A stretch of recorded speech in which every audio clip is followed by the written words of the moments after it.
السلام علیکم۔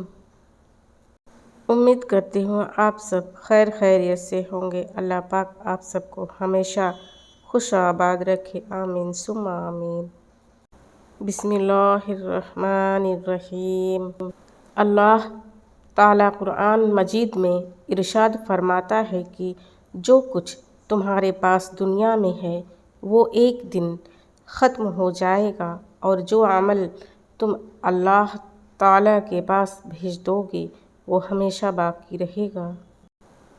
راستے بنانا اللہ کا کام ہے، بس تم دعا کرتے رہو اور اللہ پر یقین رکھو، تمہاری دعائیں جلد قبول ہوں گی۔ قرآن پاک میں بار بار کہا گیا ہے، نا امید نہ ہو، غمگین نہ ہو، کمزور نہ پڑو۔ لم یلد ولم یولد، نہ اس کی کوئی اولاد ہے نہ وہ کسی کی اولاد ہے۔ ان اللہ لا يحب المعتدین، یقین جانو کہ اللہ زیادتی کرنے والوں کو پسند نہیں کرتا۔ زندگی کے طویل راستوں پر چلتے چلتے ہم لوگ کبھی کبھی غلط راستے کا چناؤ کر لیتے ہیں۔ ہم انسان ہیں اور انسان خطا کا پتلا ہے، تو جب کبھی کوئی غلطی ہو جائے تو اس پہ نادم ہونے میں کوئی برائی نہیں، لیکن قدم مضبوط رکھیے، ڈگمگانے مت دیجیے۔ غلطیاں پچھتانے کے لیے نہیں بلکہ کچھ سکھانے کے لیے ہوتی ہیں، جینے کا طریقہ سکھاتی ہیں، اس میں آپ ہی کی کامیابی ہے۔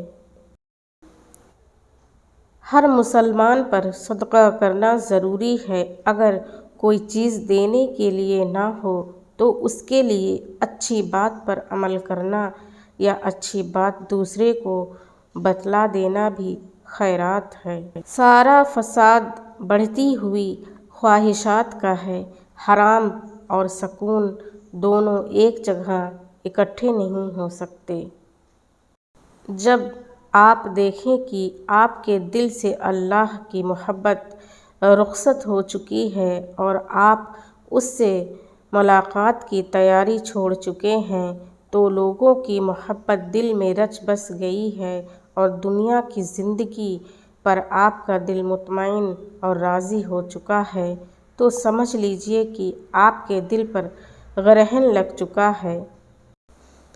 اللہ کے سپرد کرنا سیکھیں، ہر چیز کو، ہر فیصلے کو۔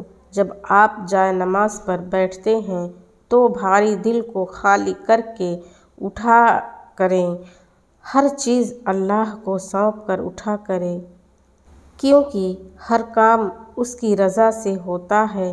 تو پھر مستقبل کی فکر کیسی؟ نصیب لکھنے والے کو نصیب کا نگہبان رہنے دیں اور اس کے فیصلے پر سر جھکا کر اطمینان سے چلتے رہیں، وہ سب ٹھیک کر دے گا انشاءاللہ۔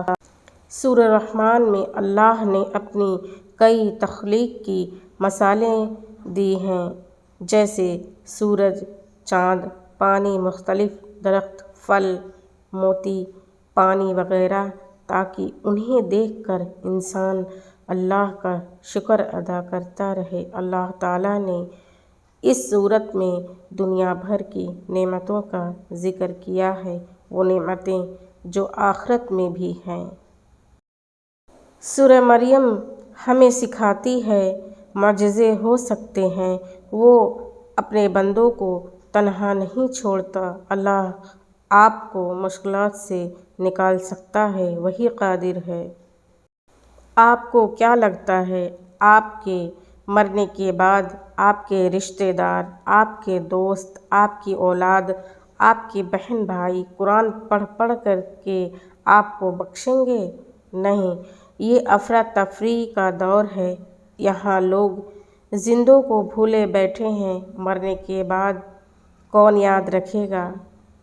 اپنی آخرت کی فکر خود کریں، اپنے لیے قرآن خود پڑھیں، یہی عقل مندی ہے، اور اپنے ہاتھ سے صدقہ خیرات کر کے رخصت ہوں۔ اللہ پاک کا بے حد اور بے حساب شکر ہے کہ میرا دین اسلام ہے، وہ دین جو ہر برائی سے روکتا ہے اور ہر اچھائی کی دعوت دیتا ہے۔ اور پھر کائنات کا سب سے بڑا سچ یہ ہے کہ رب العالمین تک پہنچنے کے لیے رحمت العالمین کی پیروی ضروری ہے۔ دوستو، اگر میری ویڈیو پسند آئے تو اسے لائک، شیئر اور واچ ضرور کریں اور میرے چینل کو زیادہ سے زیادہ سبسکرائب کریں۔ میں آپ سب کی شکر گزار رہوں گی۔ جزاک اللہ خیر۔